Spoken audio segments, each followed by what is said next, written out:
אנחנו נראה לכם עכשיו את ירון שמאוד מרוכז כרגע במה שהוא עושה, אבל בעיקר את המכונה שלנו החדשה שמדפיסה עכשיו חוברות. ברקע אפשר לשמוע את החדשות. 22 דקות בפקק, טנננה. C75, המכונה המתקדמת ביותר בתחומה בשוק, כרגע מדפיסה חוברות והיא יורקת אותם פה למטה.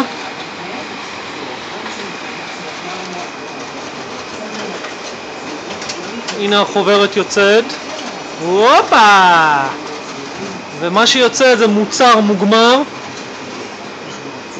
בצורה הבאה,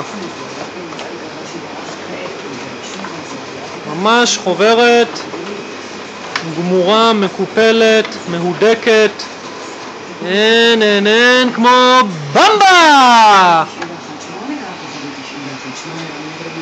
ופה אנחנו רואים את המכונה המריצה את ההדפסות שלה.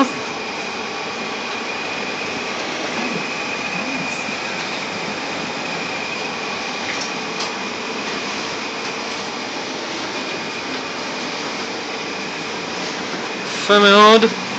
וכאן אנחנו רואים צ'יקמוקי.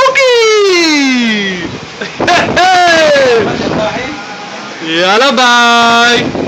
ושים לב ירון, אתה עולה עכשיו לפייסבוק.